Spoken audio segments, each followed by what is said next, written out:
많은 사람들이 어렵다고 합니다. 힘들다고 하고 뭔가를 한 것 같은데 굉장히 시달리고 있다고 합니다. 이유가 뭘까요? 한마디로 말하면 영적 세계의 비밀을 몰라서 그렇습니다. 내 영혼이 잘된 같이 범사가 잘되고 강건하리라. 이 얘기는 영적 세계가 제대로 이해되면 나머지 삶의 모든 부분들이 자리를 잡는다는 얘기죠. 그래서 우리는 이 영적 부분들을 알지 못하면 우리의 삶이 계속 뭔가 열심히 하는데 안 되는 겁니다. 여기서 벗어나는 길이 뭐냐 하는 거죠. 이것을 기록한 것이 성경입니다. 그래서 성경은 영적인 눈으로만 봐야 해답이 나오고 답을 알 수 있죠. 그래서 세상의 상식을 가지고 성경을 보면 막히는 게 너무 많다는 거죠. 왜냐하면 영적인 세계를 기록한 것이라 했습니다. 주님은 우리가 여기에서 벗어나는 길, 우리의 모든 문제와 어려움에서 벗어나는 일을 아주 간단하게 얘기했어요.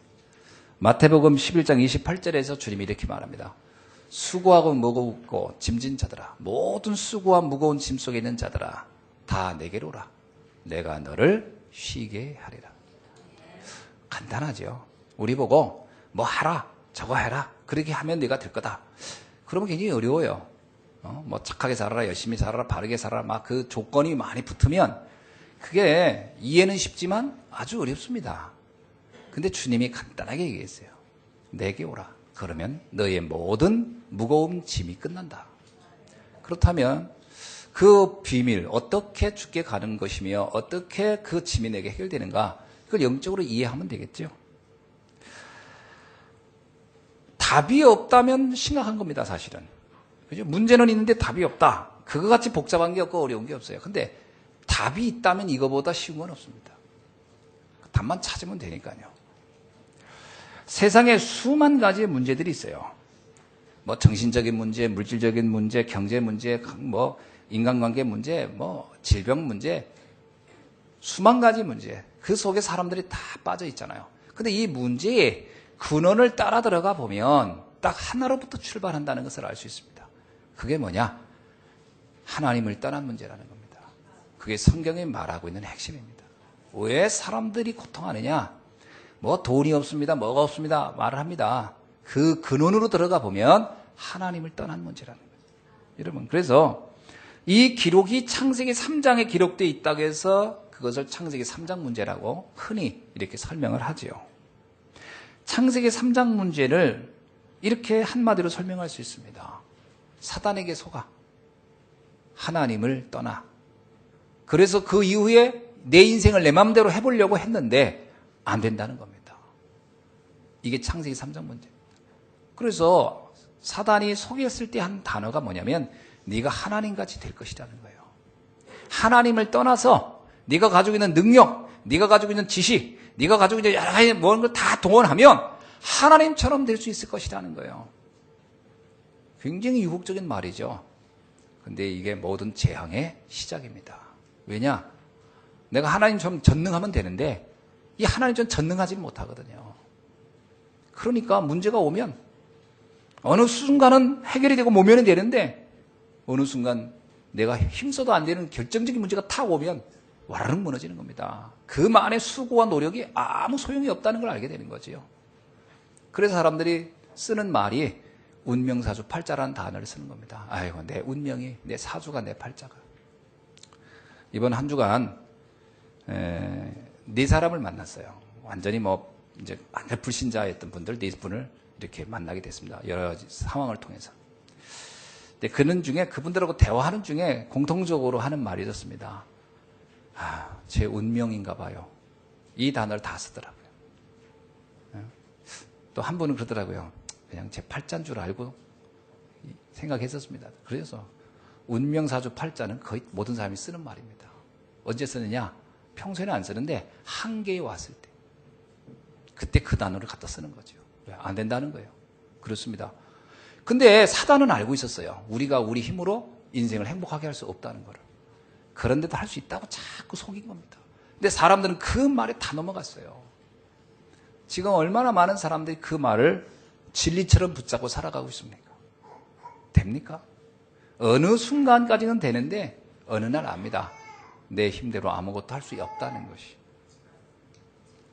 이제 그러니까 이거를 모면하거나 덮어놓거나 그냥 적당히, 때로는 이럴 겁니다. 이게 운명이지. 삶은 이런 거지. 불교에서 뭐라고 합니까? 고해라고 합니다.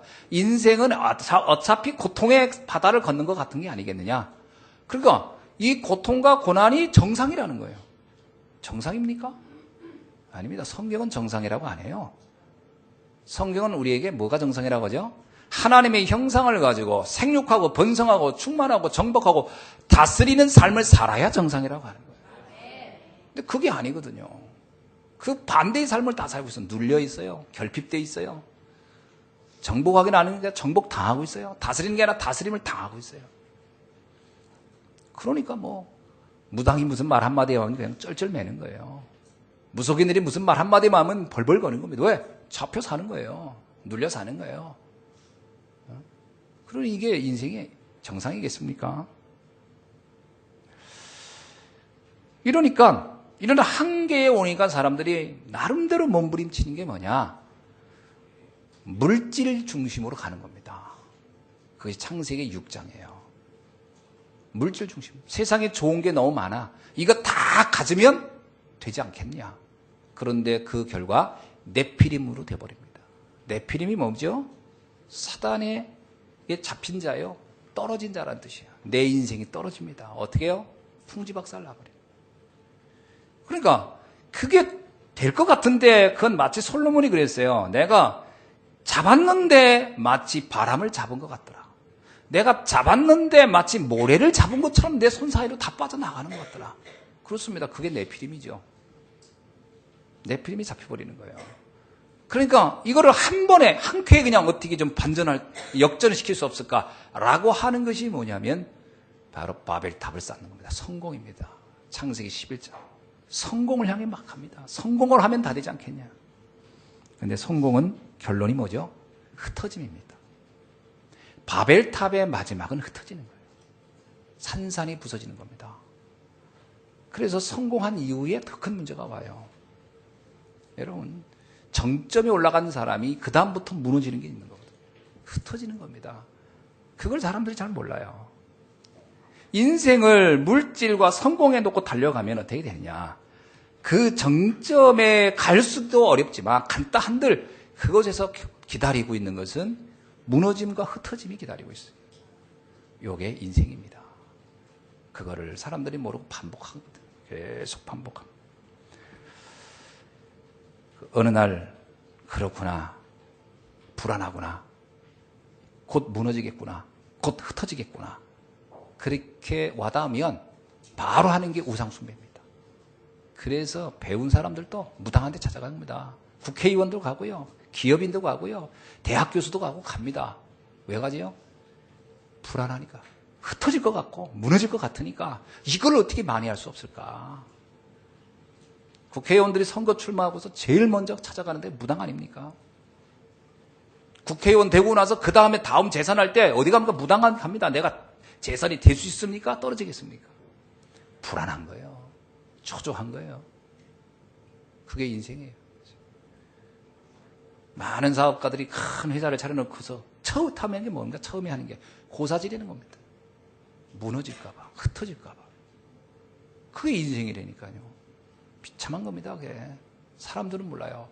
나는 절대 우상숭배 안 한다. 아닙니다. 돼지 대가리를 안 갖다 놨을 뿐이지 뭔가를 믿고 있어요. 뭔가를 내 인생에 다 걸고 있는 거예요. 하나님 외에 다른 것으로 내 인생이 행복해질 수 있지 않겠나. 여러분, 근데 그게 내 계획대로 되면 좋은데 안 된단 말이에요. 될 듯 하면서 누구 말대로 되는 일도 없고 안 되는 일도 없고 이렇게 되니까 정신 문제가 오는 거예요. 시달리는 겁니다. 잠을 못 이뤄요. 잠을 잘 수가 없는 거예요. 이제 고민이 되는 겁니다. 매일 그게 머릿속에 떠나잖아요. 그러니까 당연히 이제 이상하게 헛소리 들리기 시작하고 환청, 환각 막 이런 것들이 막 나타나기 시작합니다. 막 악몽에 시달리고요. 그 길로 가는 겁니다. 사람이 서서히 자기도 모르게. 그러다가 어떻게 됩니까? 어느 날 덕후당 육신의 질병이 와가버리는 거예요. 그러니까 뭐 난치병, 벌치병 이름 모를 병들이 내일 확 엄습해버리는 거죠. 이게 얼마나 비참한 인생이냐라는 겁니다. 근데 사람들은 대부분이 그 길을 향해 가고 있는 거예요. 왜? 앞선 사람이 내가 보면 뭔가 나보다 다른 것 같고, 나보다 뭔가 나은 것 같고, 저렇게 가면 뭔가 있을 것 같고, 그 막연한 기대. 요한복음 8장 44절에 너희 아비 마귀는 거짓말장이에요. 그 거짓을 얘기한다는 거예요. 그 사람들 그 거짓말을 진실로 여기고 계속 따라가는 거예요. 무너지는지도 모르고 흩어질지도 모르고 계속 그 길을 가요. 자, 여기서 빠져나와야 되겠죠. 여기서 빠져나와야 됩니다. 이거를 못하면 우리의 방황, 우리의 고통은 계속될 겁니다. 근데 이게 나에서 끝나지 않고요. 답 없는 인생을 살다 가버리면 답 없이 살았던 날의 모습을 자녀에게 고스란히 전달해 놓고 가기 때문에 자녀들은 그것만이 인생의 길인 줄 안다는 거예요. 그래서 자기 부모가 한 거를 자기도 모르게 그대로 반복하고 있는 거예요. 그래서 부모의 인생을 자기도 모르게 똑같이 살고 있는 거예요. 그러니까 부모가 시달려다 가면 자녀는 더 시달려다 가는 거예요. 우리 때 이 재앙을 끝내줘야 됩니다. 이게 아니라는 것을 보여줘야 돼요. 정말 행복한 길이 있음을 보여주고 가야 돼요. 그래야 자녀들이 아, 정말 답이 있구나. 정말 행복할 수 있는 길이 있구나. 이거를 찾게 해줘야 됩니다. 그런데 이 길을 우리는 찾을 수가 없어요. 왜? 이건 영적 문제고 영적 문제는 우리가 사실 잘 알 수가 없어요. 이게 저도 신학을 4년을 했고 대학원을 3년을 다 하지 못했지만 중도에 포기했지만 다니는데 그거 가지고는 이 세계가 안 보여요. 왜냐? 쟤는 나중에 알겠더라고요. 제 나이가 되니까 저를 가르친 교수들이 제 나이 때 아니었겠습니까? 내가 보니까 지금 우리 친구들이 교수로 있는 친구들이 여러 대 있으니까 만나서 얘기해 보니까 뭘 느끼냐면 아, 얘들이 모르고 있구나. 많은 이론은 알고 있는데 인생의 진정한 답, 행복하게 사는 길이 뭔지는 이건 잘 모르고 있구나. 그 생각이 들어요. 그러면 그런 교수 밑에 배운 학생이 알겠냐? 그겁니다. 그래서 신학을 했는데 내가 몰랐구나. 그러니까 여러분 예수님이 그래서요. 장님을 인도하는 꼴이다. 자기도 인생이 어떻게 살았지 모르는데 끌고 와. 무속인 보세요. 무속인들이 뭐 큰 이소리 저소리 다 하는데 자기 인생은 다 무너진 주제에 남의 인생을 해결해 준다고 하고 있어요. 장님이 인도하고 있는데요. 근데 사람들은 그걸 따라가고 있어요. 신기하잖아요. 거의 그런 패턴이니까. 제가요, 아, 그랬구나. 내가 시달렸구나. 그래서 몰랐구나. 이거는 하나님만 우리에게 알게 해줍니다. 하나님만 알 수 있게 해줄 수 있어요. 참, 이게, 여러분, 물건을 만든 사람이 물건을 제일 잘 고칩니다. 그죠? 시계를 만든 사람이 시계를 제일 잘 고치는 거죠. 제가 오늘 영상을 하나 보니까 스위스의 유명한 명품 시계인데 그 동영상이 뭐냐면 시계를 다 분해하는 거예요. 굉장히 고가의 시계인데 분해하는데 그 부속이 하여튼 수백 수천 개 되는 것 같아요. 다 분해하는 겁니다. 그리고 나서 그 다음에 시계안을 이렇게 탁 누르고 조립하는 거예요. 몇 분 만에 조립하는 거예요. 이야, 나보고 하라면 1000년 만년 걸릴 거예요. 이 사람은 착 여기다 이거 끼고 착착착착 하는 거예요. 그래서 나중에 시계가 딱 완성이 되는 거예요. 그러면서 시간이 탁 끝나는 거예요. 그걸 제가 보면서 뭘 느낀지 아세요? 그래, 만드는 사람이 제일 잘 고치는 거다. 인간을 창조하신 하나님이 인간 문제의 답은 가장 잘하는 거예요. 그래서 인생 문제는 하나님이 알려준 대로 해야 되는 거구나.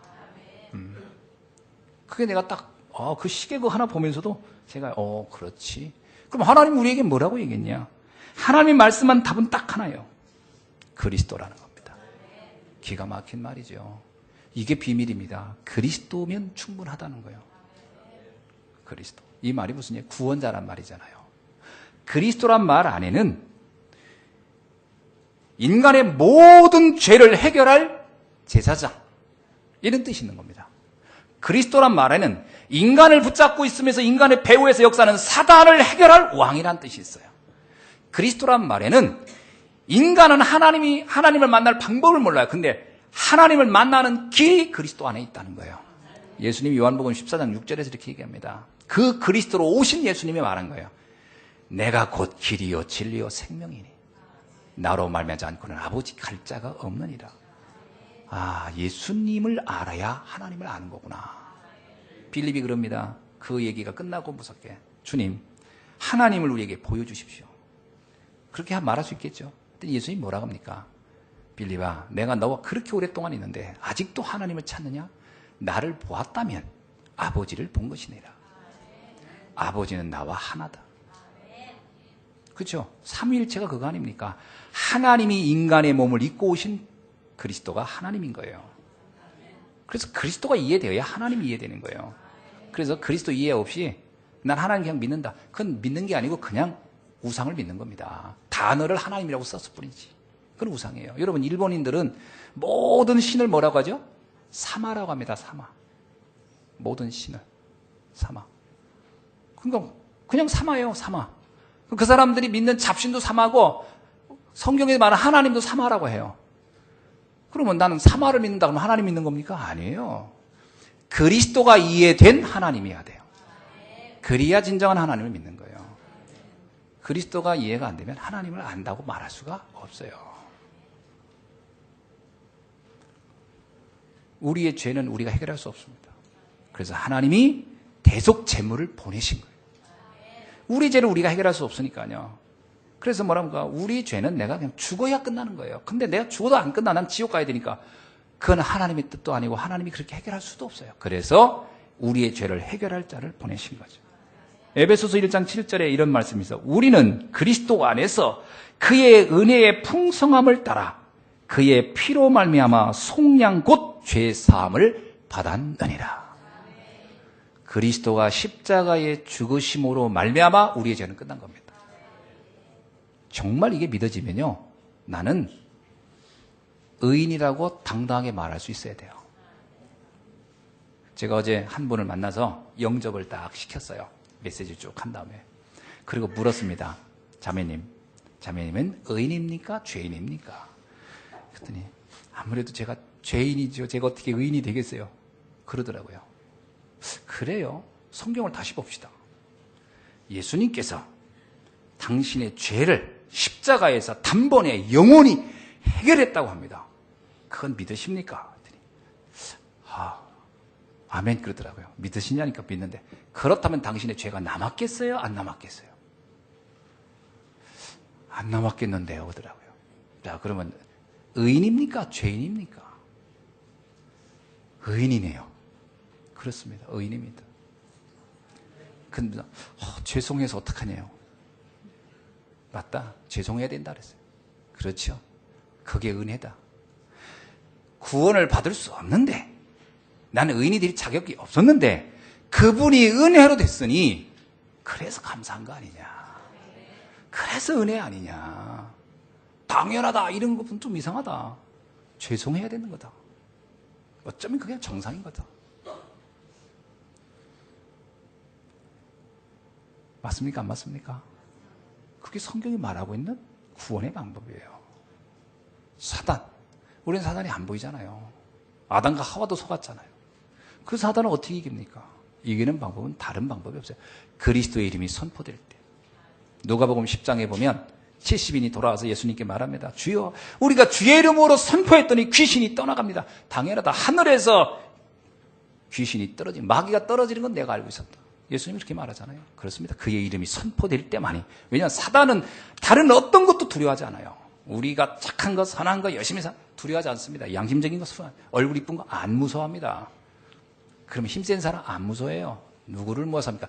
그리스도의 이름이 선포된 때. 그리스도와 함께하는 사람을 가장 무서워하겠죠. 그래서 그리스도가 내 마음에 구주가 영접이 되면 사단은 떠나가게 되어 있는 거예요. 죄는 끝난 것이고요. 그분은 우리를 영원한 천국으로 안내한다고 그랬어요. 그럼 우리는 천국이 보장받은 겁니다. 이번에 어떤 분이 목사님이 그러시더라고요. 천국이 얼마나 좋은지 아냐. 거기 간 사람 중에 하나도 온 사람이 없다. 그 얘기 하시더라고. 천국이 너무 좋아서 거기 갔다 돌아온 사람이 없대요. 여러분, 우리가 천국은 보장된 거예요. 이게 그리스도 안에서 이루어진 축복 아닙니까? 자, 이것을 우리는 복음이라고 합니다. 그분이 누구냐? 예수님이에요. 예수님이 이 땅에 그리스도로 오셨다는 겁니다. 그래서 오직 예수만 그리스도예요. 성경에 보니까 초대교회 성도들은 그들이 집에 있든지 회당에 있든지 예수는 그리스도라고 외치기와 전도하기를 쉬지 아니하였느니라. 왜냐? 인생의 유일한 해답이요 답이기 때문에 그 그리스도가 선포될 때만이 인생의 모든 저주와 재앙은 떠나가게 되는 줄로 믿습니다. 자, 이 비밀을 가진 사람, 자, 그리스도가 인생 문제의 유일한 답이구나 라고 이것을 아는 사람, 이게 흔하겠습니까? 귀하겠습니까? 이게 굉장히 귀한 일이에요. 아무나 할 수 있는 게 아니에요. 그래서 이 복음은 숨겨져 있는 진리라고 해요. 숨겨져 있습니다. 보화처럼. 언뜻 보면 모르는 거예요. 예수 그리스도를 믿을 때 모든 저주와 재앙이 끝난다. 이 말이 쉽게 믿어지지 않습니다. 사실은. 성경의 말씀이 믿어져야 되고 그 말씀의 언약이 믿어져서 실제 현장에서 체험해봐야 알아지는데 이게 쉬운 게 아니에요. 그래서 제가 어저께도 영접하는데 막 너무 한 분이 감격해가지고 막 우는 거예요. 하나님의 은혜라 그랬어요. 내가 10명을 복음을 전해보면 9명은 거부하더라. 1명 영접하더라. 당신이 바로 그 사람이다. 내가 그랬어요. 성경에 뭐라고 얘기했냐면요. 요한복음 6장 44절에 이렇게 얘기했어요. 하나님께서 이끌어 주셔야만이 우리는 알 수 있다. 그죠? 하나님이 이끌어 줘야 하는 거예요. 베드로가 주는 그리스도시요 살아계신 하나님의 아들이십니다라는 고백을 했어요. 그때 예수님 뭐냐? 바요나 시몬아 네가 복이 있다. 이것을 알게 한 것은 혈육이 아니다. 세상 사람이 이걸 알게 할 수는 없는 거다. 아버지께서 너에게 이것을 알게 했느니라. 그렇습니다. 하나님이 알게 해야 하는 거예요. 고린도전서 12장 3절에서 뭐라고 얘기했죠? 성령이 아니고선 누구도 예수를 주라 시인할 자가 없느니라. 그러니까 하나님이 특별한 은혜를 입어야 아는 거예요. 그럼 여러분은 어떤 사람입니까? 은혜를 입은 사람이에요? 안 입은 사람이에요? 대답을 못해요? 여러분, 내가 은혜를 입었다 안 입었다 중에 최고의 기준은 그리스도가 이해되는 겁니다. 아, 예수가 그리스도로 오셨구나. 그분이 오셔서 나를 위해서 십자가에서 죽으시고 또 나를 부활의 첫 열매로 그분이 3일 만에 부활하시고 우리가 가야 할 천국에 가셔서 내가 가야 할 곳을 예비해 놓으시고 그리고 다시 그날을 위하여 재림하신다는 말이구나.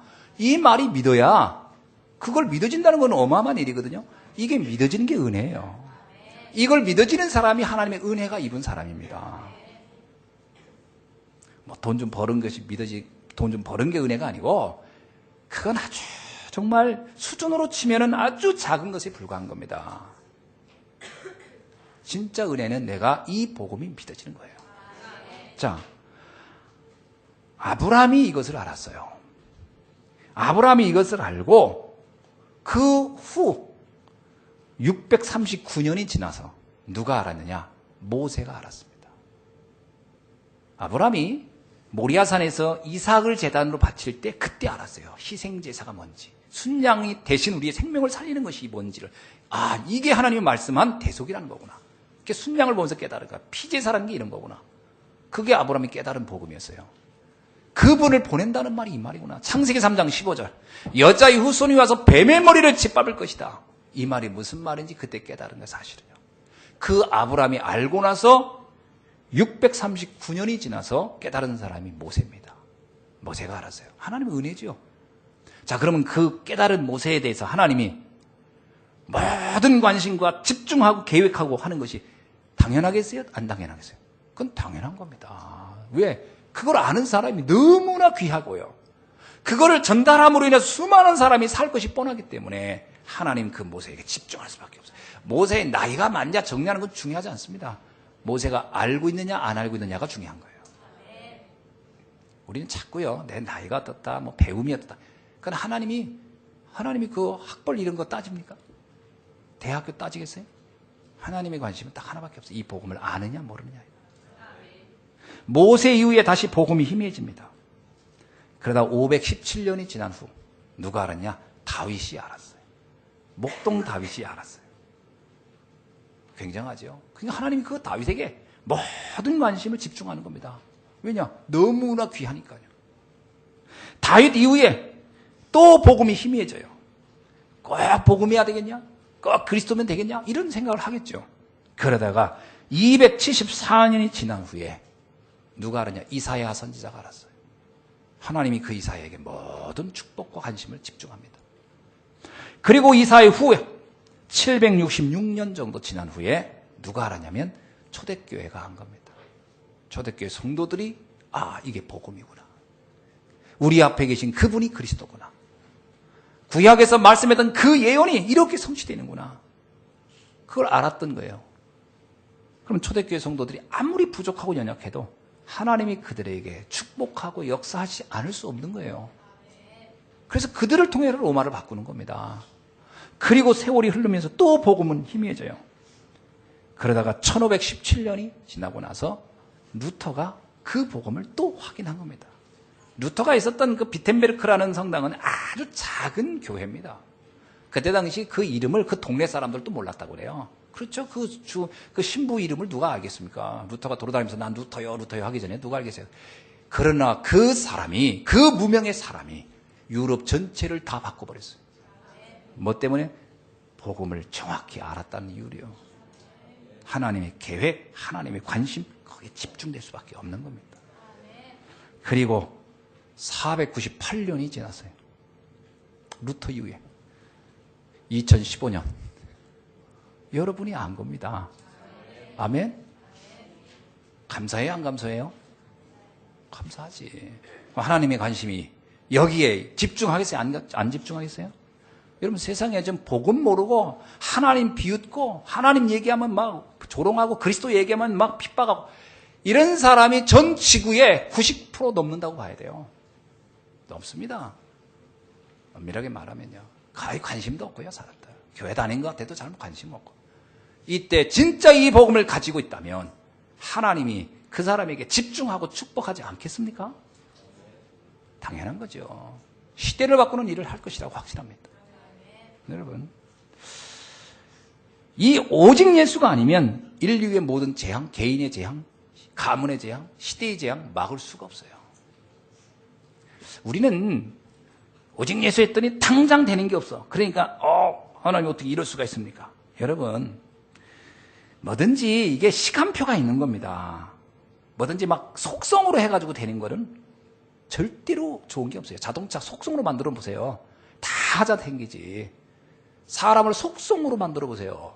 가구 하나를 만드는 나무들이 오래 자란 나무를 갖다가 하는 거지, 그 속성으로 자란 나무 가지고 해보세요. 그거 다 뒤틀려가지고 쓸모가 있나. 하나님이 한 사람을 회복하고 축복하는데 시간이 걸립니다. 너무 조급해요. 당장 안 된다고요. 여러분, 하나님의 능력을 믿으시기 바랍니다. 하나님은 완벽하게 완성해 간다는 사실을 여러분 믿으실 주 여러분 축원합니다. 주님은 우리를 만들어 가시고 하나님의 그 목적에 이를 때까지 이를 이끌어 가실 겁니다. 모세 하나를 80년간 하나님은 다시 단련하고 훈련한 거예요. 왜 그랬을까요? 바로 궁궐에서 듣고 배운 것 중에요, 안 좋은 게 너무 많아요. 하나님의 능력 믿지 않는 불신앙, 세상적인 방법, 지식들 얼마나 많겠어요. 그런 모세를 당장 사용할 수가 없는 거예요. 시간이 필요한 거예요. 그 안 된다고 하나님은 어디 계시냐고, 살아계시냐고. 그거는 내 불신앙이지. 하나님이 원하는 가장 완벽한 시간표는 하나님이 가지고 있습니다. 우리는 시계를 차고 있을 뿐이지 시간은 하나님이 움직이시는 겁니다. 내 때 안 됐다 안 됐다 아닙니다. 이번 토마스 목사님 얘기 여러분 아시지 않습니까? 대동강변에 처음에 와서 성경책 하나 죽고 말았어요. 그런데 그분의 그 응답이 당장 뭐 교회가 복음화되고 한국 교회가 변하고 이게 아닙니다. 세월이 가면서 어마어마한 역사가 시작됐어요. 여러분, 당대에 내가 있는 동안에 뭔가를 하려고 한다. 농사를 짓는 농사꾼이 씨 뿌리고 나서 그 다음날 가가지고서 왜 안 났냐고 하면 그 사람은 농사꾼이 될 자격이 없는 거예요. 기다려야지, 가을을. 하나님이 키워가는 시간표가 있죠. 왜 이렇게 조급한지 몰라요. 그러니까 거기서 다 낙심해 버리는 거예요. 믿음이라고 얘기하지만 사실은 그 조급함이 나로 하여금 사단에게 자꾸 속임당하는, 사단이 말합니다. 되지 않지 않냐? 안 되지 않냐? 뭐가 되냐? 그러니까 돈이라도 벌어야 돼. 그러니까 성공이라도 해야 돼. 그러니까 이거라도 해야 돼. 이 말에 다 넘어가는 거예요. 그게 믿음 아닙니다. 하나님의 방법을 믿으시기 바랍니다. 여러분, 지금 위기가 왔습니까? 이때 정말로 하나님의 능력을 체험할 절호의 찬스예요. 홍해 앞에 이스라엘 백성이 있었어요. 백성들은 난리 났어요. 우린 다 죽게 됐다. 그렇습니다. 상황이 다 죽게 된 거지. 뒤에 바르고는 쫓아오지. 앞에 바다는 기다리고 있지. 그때 모세가 뭐라고 합니까? 오늘 하나님이 하시는 걸 보라. 그게 믿음입니다. 믿음은요, 형편이 좋을 때 믿음 얘기하는 것은 믿음이 아니에요. 어려울 때 하나님이 어떻게 하는지를 선택하는 겁니다. 그게 믿음이죠. 그리고 기다려야 돼요. 과연 하나님은 나를 배신하겠습니까? 아닙니다. 하나님은 완전하신 거예요. 여러분, 여러분이 받은 이 복음은 어마어마한 거예요. 이 복음은 엄청난 겁니다. 이것에 대해서 조금 더 의심하지 않기를 주의 이름으로 축원합니다. 여러분, 복음이 아니면 이 땅의 재앙은 해결이 안 돼요. 요즘 알카에다, IS 이런 것 때문에 전 세상이 지금 뒤숭숭하지 않습니까? 제가 저번에 케냐 갔을 때 거기서 어떤 그 모슬렘에 있다가 온 목사님을 만난 거예요. 이름이 이맘이라고 하는데 그분 집을 제가 초청을 받아 갔어요. 갔더니 정말 어려운 중에 이렇게 사는 거예요. 그 사모님은 설탕 중독인가 소금 중독도 있었고요. 좀 상황을 보면서 야 그래가지고 이게 막 심장병에 고혈압, 당뇨 이런 게 다 와 있더라고요. 그 사모님은 거기서 이제 너무 어려우니까 그런 것이 이제 자꾸 먹다 보니까 이게 중독이 돼 있는 거예요. 그 나중에 이제 그 약도 갖다 드리고 이렇게 해서 좀 형편이 많이 좋아졌다고 하던데. 근데 그 목사님이 어떻게 해서 이렇게 그 목사님이 됐는지 궁금하더라고요. 그래서 물어봤더니 이분이 원래 알카에다 출신이에요. 알카에다가 뭔지 아십니까? 9.12 테러를 했던 그 단체예요. 거기에 테러 단체에서 자랐어요. 11살 때 팔려가서 돈 주고 팔려간 겁니다. 부모님이 너무 가난하니까. 자기 집은 에티오피아 사람이에요. 에티오피아 사람이 너무 가난하니까 돈 받고 이 사람을 그 단체에 팔은 거예요. 거기서 이 사람은 그야말로 인간 병기로 자란 거예요. 자랐는데 어느 날 친구를 만났어요. 같이 성장했던 친구가. 근데 이 친구가 복음을 알고요. 문제를 일으킨 거예요. 그래서 그 친구를 잡으러 갔다가 그 친구가 마지막 내 죽기 전에 내 말 좀 들어봐라. 그래 네가 나를 죽여도 좋다. 그런데 내 마지막 내가 왜 이렇게 했는지를 들어봐. 복음을 얘기한 거예요. 가만히 듣고 보니까 충격적인 거예요. 자기 얘기 처음 들어본 얘기예요. 그게 이 사람의 인생을 바꿨어요. 친구를 죽이러 가서 그 복음 듣고 그리고 친구는 다른 나라로 보내고 자기는 도망온 거예요. 어디로? 케냐로요. 그리고 와서 복음 전하고 있었어요. 제가 보면서 깜짝 놀랐어요. 그렇구나. 복음만이 이 땅의 재앙을 막을 유일한 방법이다. 여러분 사람의 생각과 사상 그 정도로 가겠는데 바뀌겠습니까? 다른 건 절대 안 바뀌어요. 복음이 들어갈 때만이 여호와의 빛이 들어갈 때만이 인생은 바뀌는 겁니다. 복음의 능력을 여러분 가소평가하면 안 돼요. 내 불신앙이 너무 강해서 가소평가하는지 하나님은 그렇게 허약한 존재가 아닙니다. 여러분 내가 안 된다고 해요. 그건 하나님이 안 되는 게 아닙니다. 내가 안 되고 있는 거지. 내 불신앙의 문제지 하나님의 능력이 부족한 게 아니에요. 그러면 하나님은 내 불신앙도 다 이기고 했으면 좋겠다. 하나님은 나를 통해 하나님이 하나님 되기를 원해요. 믿음의 결단할 수 있기를 주의 이름으로 축원합니다. 자, 정말 여러분이 이 복음을 조금만 붙잡고 있다면 여러분을 통해서 천안 복음화, 중부권 복음화, 그리고 이 민족 복음화, 세계 복음화도 이룰 수 있는 줄로 믿습니다. 그러면 가정은 어떻게 됩니까? 가정 걱정할 것도 없습니다. 여러분의 가정 하나님이 더 잘 알고 계세요. 뭐가 문제인지 하나님이 잘 알고 있어요. 우리가 지금 눈이 잘못되어 있는 경우가 너무 많아요. 하나님이 여러분의 가정을 통하여 하나님의 완벽한 세계복음화의 역사를 이루는 최고의 축복의 가정으로 명문가로 만들어 가실 줄로 믿습니다. 그렇기 때문에 우리가 오늘 다시 한번 점검할 게 뭐냐? 언약입니다. 생명의 언약, 그리스도라는 이 언약을 가지고 있는 것과 없는 게 얼마나 큰 차이인지, 또 우리에게 준 사명 언약, 이것이 얼마나 소중한 건지 이것부터 알아야 되겠죠. 자, 오늘 창세기 4장 16절부터 24절까지는 언약 밖의 사람들에 대한 계보입니다. 가인의 계보라고 할 수 있죠.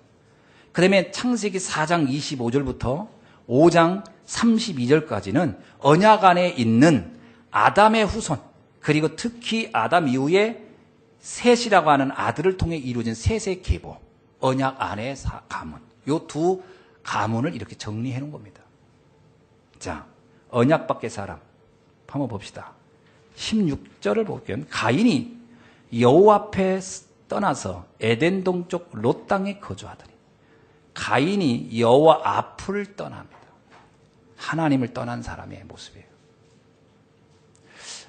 14절을 보니까 주의 낯을 뵙지 못하리다. 나는 하나님 안 보겠다는 거예요. 이게 가인의 자세예요. 이게 언약 밖의 사람이에요. 자, 그가 어디에 가서 정착하지요?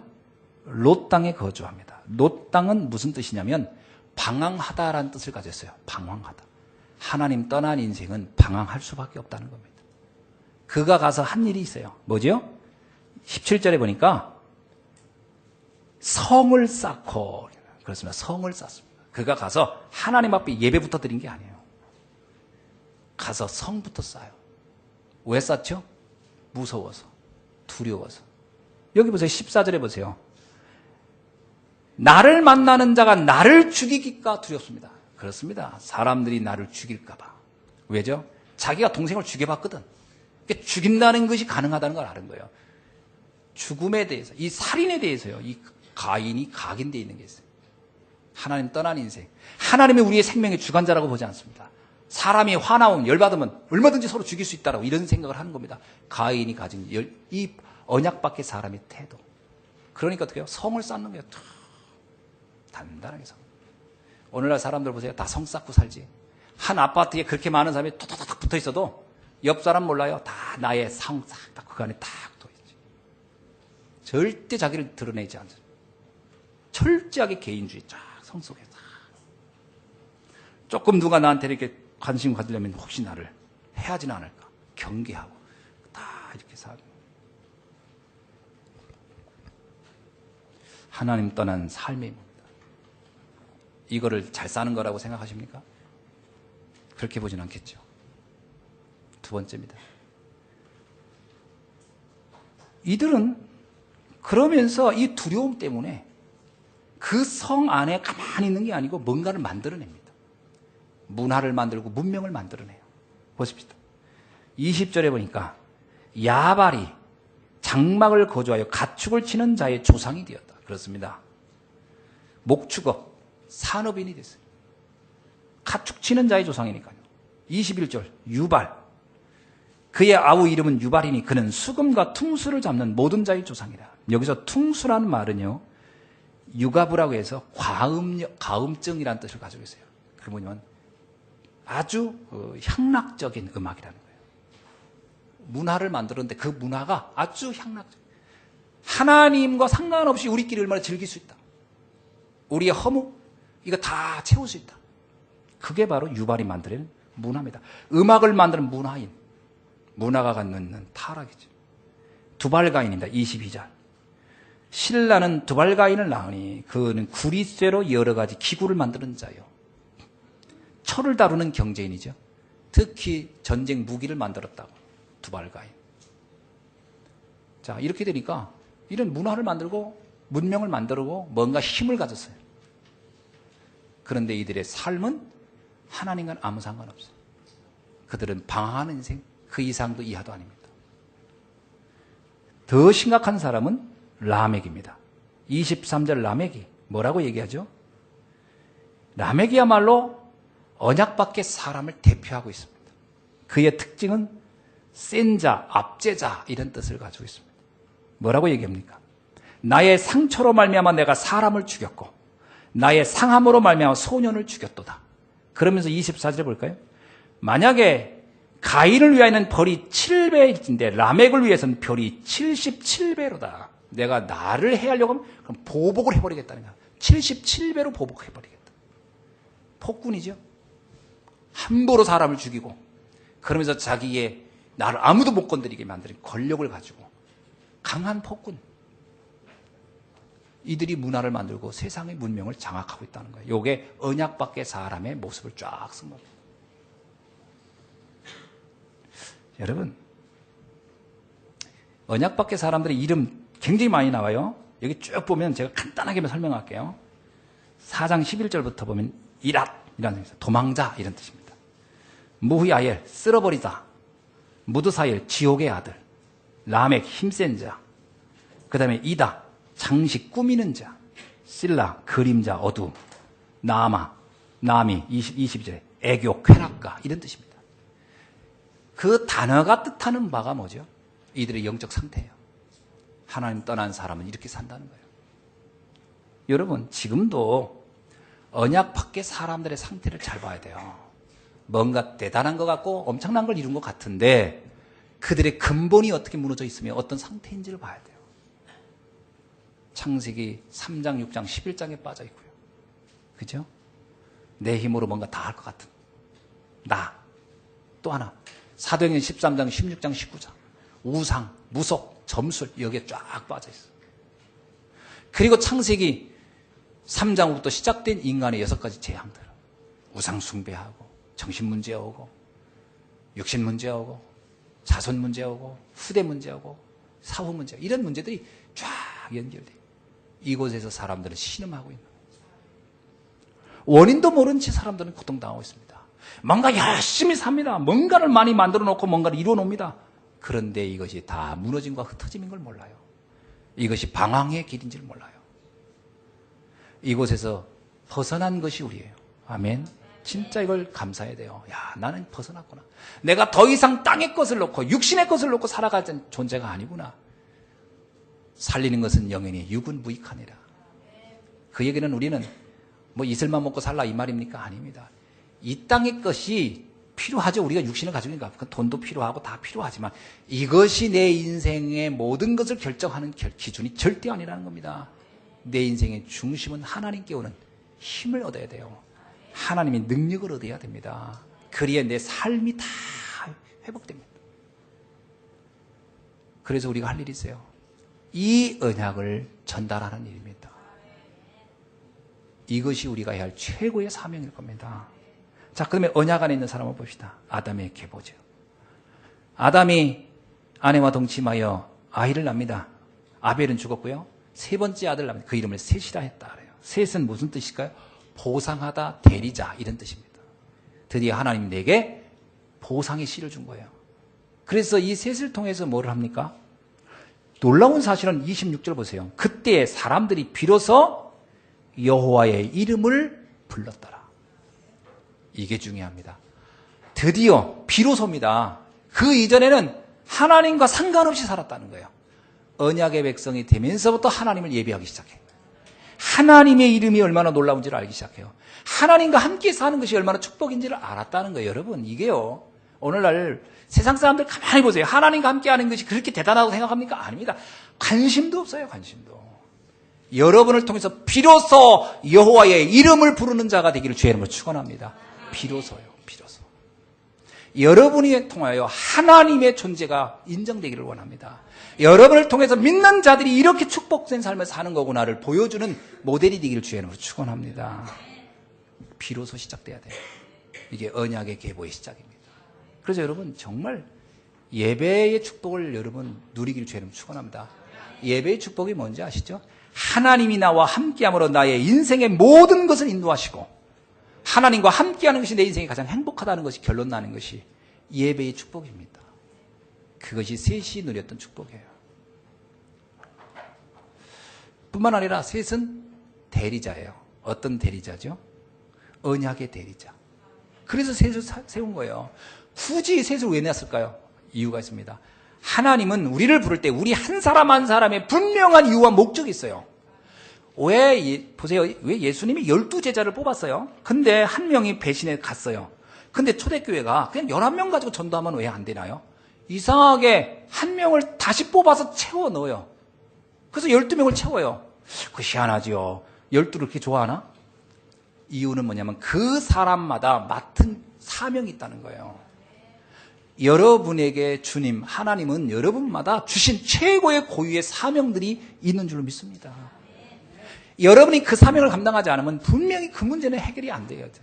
여러분을 통해서만 돼요. 그러니까 예를 들어서 여러분 가정 가문의 복음화 누가 하겠습니까? 여러분이 해야지 누가 합니까? 그래서 여러분을 부르신 거예요.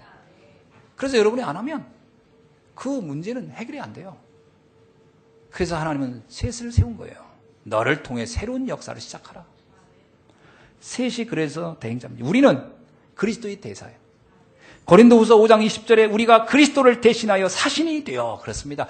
그리스도를 대신하여 사신이 된 겁니다. 베드로전서 2장 9절 너희는 택하신 족속이여 왕같은 제사장이여 거룩한 나라여 그의 소유가 된 백성이니 이는 너를 어떡하요? 어두운 데서 불러내어 그의 기이한 빛에 들어가게 하시니 아름다운 덕을 선포하게 하심이니라. 우리는 과거에 어두운 곳에 있던 사람들이에요. 주님이 우리를 그곳에 건져내서 이 복음의 대사로 세워서 전하라고 부르신 줄로 믿습니다. 그 다음에 이제 이 셋이 아들을 낳습니다. 누구냐? 에노스라는 사람을 낳아요. 에노스. 그것이 6절에 나오죠. 근데 에노스는 어떠느냐? 이름이 연약한 자 이런 뜻이고요. 다른 뜻으로는 뭐냐면 죽을 수밖에 없는 사람 이런 뜻입니다. 에노스란 말이 죽을 수밖에 없는 사람. 그게 무슨 얘기일까요? 하나님의 은혜가 없이는 난 죽을 수밖에 없는 자라. 언약밖에 있는 사람들은요, 하나님 필요 없어요. 내가 얼마든지 난 내 마음대로 다 인생 문화 만들고 문명 만들고 살 수 있어요. 그게 그 사람들의 공통적인 특징이었다면 에노스는 반대요. 하나님의 은혜가 없이는 전 살 수 없습니다. 요랬던 사람이에요. 하나님이 누구를 축복할 것 같습니까? 아유, 전 제 힘대로 다 할 수 있어요. 목사님 걱정하지 마세요. 아유, 저는 뭐 상관없어요. 제가 알아서 다 합니다. 하나님이 쓸 수가 없어요. 주여 나는 부족합니다. 솔로몬이 1,000번째 제사를 지낼 때 그때 하나님이 뭐라 하면 솔로몬아 내가 너한테 뭘 해주길 원하냐 했더니 솔로몬이 이름입니다. 저는 어린아이라 저는 앞을 구분할 수도 없습니다. 그게 솔로몬의 자세에서 그래서 하나님이 감동한 거예요. 저에게 지혜를 주옵소서. 저는 제가 알고 있는 게 아무것도 알고 있다고 할 수 있는 게 없습니다. 주님이 도와주셔야 저는 나라를 다스릴 수 있습니다. 그러니까 하나님이 감동하잖아요. 솔로몬한테. 그래 내가 그런 자세이길 원했다. 이거 아니겠습니까? 여러분 우리가요. 믿음의 축복을 가지려면 하나님 앞에 다 겸손해야 돼요. 나는 참 부족하다. 하루도 하나님 은혜 없이는 살 수가 없다. 이번 표가 뭡니까? 날마다 새 은혜를 사모하라. 날마다 하나님이 새 은혜를 주지 않으면 나는 무너질 수밖에 없고 넌 죽을 수밖에 없습니다. 할 만큼 하나님의 은혜를 사모하는 여러분 되길 주의 이름으로 축원합니다. 그 요셉도 보세요. 노예했을 때 그가 뭘 할 수 있는 게 있겠습니까? 그러니까 하나님의 은혜를 사모했죠. 그래서 하나님이 그들을 통해서 세상을 바꿨습니다. 초대교회 성도들 마찬가지고요. 자, 뿐만 아니라 이 언약 안에 있는 사람들의 이름을 하나씩 살펴보면 그 이름이 그들의 영적 상태를 잘 나타내고 있어요.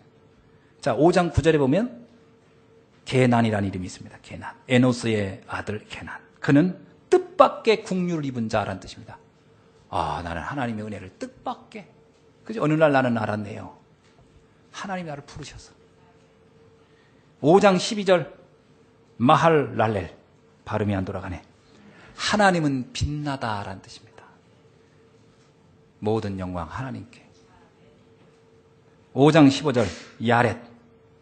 내려오다 내려놓다. 나를 자랑할 게 없다라는 거예요.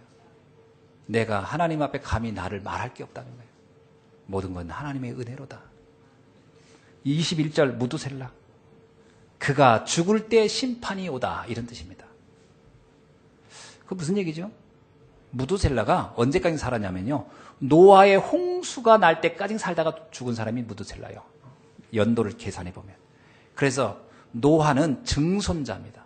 그러니까 할아버지와 증손자가 같이 한 대를 살았어요. 오래 살았으니까. 그때 노아에게 이 무두셀라가 뭘 알려줘? 언약을 전달하고 심판의 때가 올 것이다. 오직 하나님만 붙잡고 하나님을 바라봐야 된다. 그 얘기를 전달해 준 거예요. 그래서 자기가 자기 아들의 이름을 지을 때 뭐라고 했죠? 그가 죽을 때 심판이 온다라는 이름으로 지은 겁니다. 그의 믿음의 고백을 가지고 지은 거죠. 그가 올 때, 하나님이 올 때 심판이 온다. 5장 25절에 라멕이 또 나옵니다. 이 라멕은 동명이인이에요. 이름은 같지만 다른 사람입니다. 여기 보면 에녹이 두 사람 나와요. 동명이인입니다. 언약 안에 있는 사람, 언약 밖에 있는 사람이 이름이 같지만 뜻이 다르고 의미가 다른 사람이 나와요. 라멕입니다. 능력이 강한 자, 하나님의 은혜 안에서 강한 자라는 뜻이죠. 그 다음에 그 라멕이 자기의 아들을 낳습니다. 그 아들이 노아입니다. 언약의 계보는 목적이 어디를 향해 있었냐면은 셋이 하나님이 세웠을 때 하나님이 셋에게 무엇을 목적이냐면 노아를 염두에 뒀던 겁니다. 몇 대를 걸친 언약 계보. 노아가 옴으로써 역사의 대전환이 시작됩니다. 모든 과거가 다 사라지고 새로운 역사를 시작합니다. 그게 노아입니다. 여러분, 여러분을 통해서 여러분의 가문의 과거가 다 끝나고 새로운 시작이 되기를 주의 이름으로 축원합니다. 그 언약 전달의 주인공이 되기를 바랍니다. 여러분을 통해서 여러분의 가문의 모든 전후가 그야말로 역사의 전환점이 만들어져야 돼요. 지난날의 과거가 여전히 나를 끌고 오면 안 돼요. 주님이 말하자면 너는 그리스도 안에 새로운 피조물이야. 보라. 옛날 건 다 지나갔으니 이제 새 것이 되었노라. 새로운 시작이 돼야 됩니다. 언제요? 이 언약 안에서. 새로운 시작이 돼야 돼요. 근데 이 언약 안에 있는 사람들 보세요. 특징이 있어요.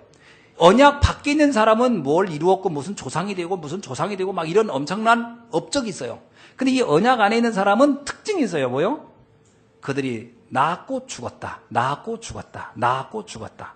한 일이 없어요. 몇 세에 누굴 낳고 몇 세에 죽었다. 낳고 죽다 낳고 죽다로 끝나. 참.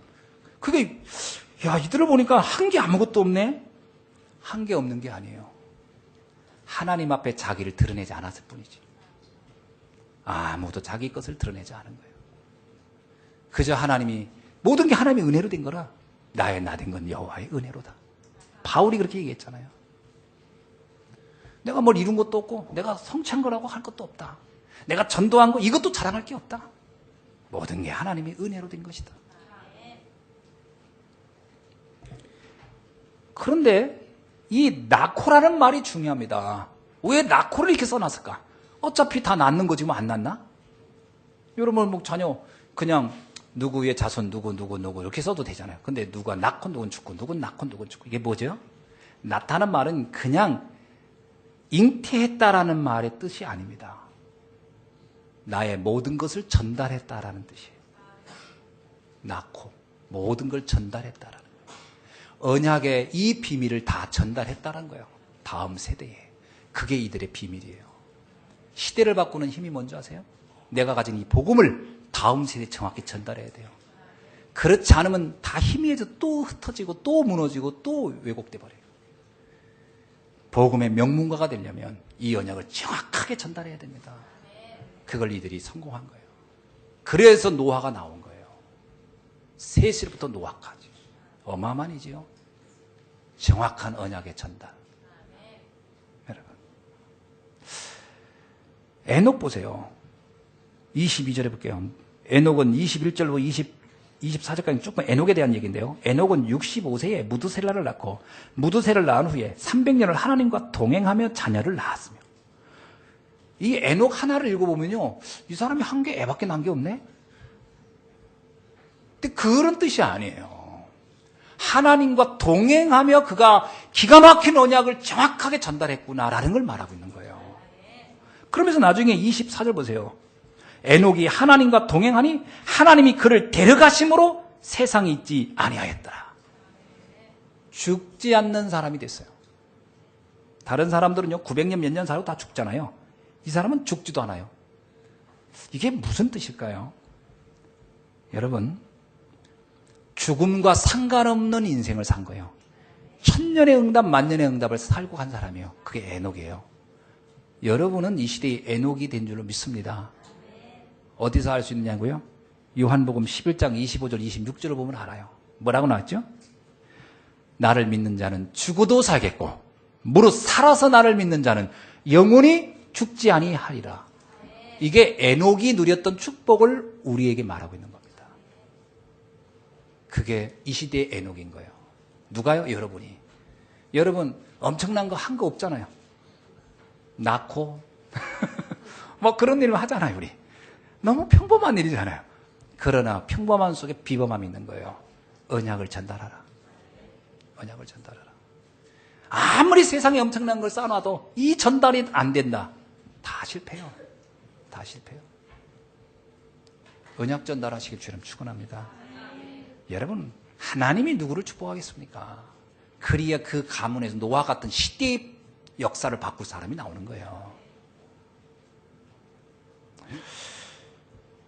그러면서 여기 있는 사람의 특징이 있어요. 하나님과 동행입니다. 임마누엘이에요. 날마다 임마누엘이 되지 않으면 안 돼요. 그 날마다입니다. 날마다. 저 단어가 참 중요한 거예요. 날마다. 새 은혜를 누리는 여러분 되길 주의 이름으로 축원합니다. 어떻게 누리겠습니까? 그때 비로소 여호와의 이름을 불렀더라. 예배를 통해서. 여러분 예배 성공하셔야 돼요. 진짜 예배를 통해서 이 예배를 그냥 주일날 와서 자리에 앉았다 가는 것을 말하는 게 아닙니다. 여호와의 이름을 부르는 거예요. 내가 그분의 자녀요. 그분은 나의 하나님이시다.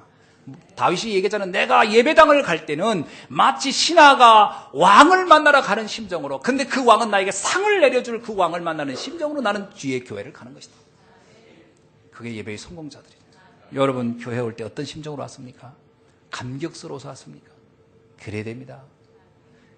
구원받은 자녀가 하나님을 찬양하러 오는 거지요. 그 하나님은 나의 영원한 아버지가 되시고 영원토록 내 인생을 책임질 거니까 나는 영원히 죽지 않을 겁니다. 여러분 죽습니까? 안 죽을 겁니다. 왜? 여러분 부활할 거니까요.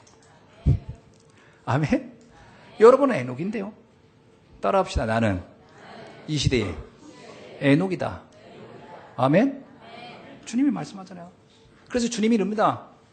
나사로가 죽었을 때 제자들이 친구인 나사로가 죽었어요. 그런데 예수님 뭐라고요? 아니다. 자는 것이다. 나는 잠을 깨러 간다. 그러죠. 그렇습니다. 성도에겐 죽음이 없어요. 자는 것이지. 영원한 나라로 이어가는 겁니다. 이걸 여러분 언약으로 붙잡길 주의 이름으로 축원합니다. 그래서 지금 세 가지를 여러분 잊지 마세요. 예배를 회복하고 하나님과 동행하고 그리고 이 언약을 후대에게 전달하는 것이다. 말씀을 맺습니다. 하나님과 사람의 기준이 달라요. 참된 성공이 뭡니까? 언약 밖의 사람들을 보면은 이걸 보면서 야, 이들은 성공한 거 아닐까? 아닙니다. 언약 안의 사람들을 보세요. 그게 성공입니다. 이게 성공이에요. 여러분 뭔가 화려하고 뭔가를 이루었다 성공이 아니고요. 그리스도 안에서 임마누엘을 누리고 그 안에서 참 행복을 누리면서 이 언약의 비밀을 후대에게 전달할 수 있다면 최고의 성공자로 축복자로 살다가 가는 겁니다. 아멘. 하나님이 원하는 사람의 모습은 뭘까요? 여러분 언약 안에 있는 이들이 최고의 축복은 이 생명 언약을 알았다는 거죠. 하나님의 은혜로요. 여러분도 마찬가지 아닙니까? 그렇다면 우리의 최고의 사역은 뭘까요? 이 언약을 전달하는 겁니다. 자, 이번에 명절인데 이 명절에 여러분 어떻게 보내실 겁니까? 여러분 가문에 이 언약을 전달하기를 주의 이름으로 축원합니다. 전달하세요. 이 집안의 모든 문제의 재앙이 누구 때문이 아닙니다. 육신으로 보이는 대상을 놓고 착각하면 다 속는 거예요. 흑암의 문제입니다. 영적 문제예요. 그걸 꺾을 수 있는 길은 그리스도밖에 없어요. 가서 전해줘야 됩니다. 하나님의 그 놀라운 방법과 비밀을 전해줘야 돼요. 가문의 재앙과 저주를 꺾는, 그래서 새로운 전환점을 만들어내는 여러분이 되시기를 주님으로 축원합니다. 가문 살리셔야 되기 바랍니다. 명절은 한마디로 말하면 언약 밖의 사람과 언약 안에 있는 나와 만남이에요. 맞죠? 이번 명절은 간단하게 얘기하면 언약 밖의 사람을 언약 안에 있는 내가 만날 겁니다. 어떻게 할 거냐? 많이 기도하세요. 어떤 사람은 언약 밖에 있는 사람 보고 침 흘리다 오면 곤란해요. 그건. 우와, 돈도 많어. 차도 바꿨네. 어이구, 아파트 또 샀다네. 아이고, 자식까지도 잘 되네. 나는 도대체 뭐야? 난 낳고 이거밖에 하는 게 없고. 속으면 안 돼요. 속으면 안 돼요. 절대 속으면 안 돼요. 거의 많은 사람들은 이게 착각하고 언약 밖과 언약 안에 이 차이를 몰라요. 하나님의 눈으로 보셔야 돼요. 영적인 눈으로 보셔야 돼요. 대부분 사람들이 여기 속아 다 무너지잖아요. 살리고 당당하게 바꿔내는 여러분 되길 주로 축원합니다. 여러분, 그래서 이번 명절에 최고의 주역은 여러분입니다. 따라합시다. 나는 가문 바꿀 주역이다. 아멘. 뭐 사정에서 못 가면 기도라도 하세요. 여러분을 통해서 어마어마한 역사가 일어날 겁니다. 자, 마지막입니다. 힘을 가져야 돼요. 그래서 비로소 여호와의 이름을 불렀더라. 잊지 마세요. 내가 늘 그리스도의 이름을 부르리라. 여호와의 이름은 그리스도입니다. 그 이름을 내가 부르리라. 날마다 승리하는 여러분 되기를 주의 이름으로 축원합니다. 기도하겠습니다. 하나님 감사합니다. 이번 명절 기간에 최고의 축복자로 가문을 바꾸고 또 가정을 바꾸고 지역과 현장과 세계를 바꾸는 주역으로 쓰임받게 하옵소서. 예수 그리스도의 이름으로 기도하옵나이다. 아멘.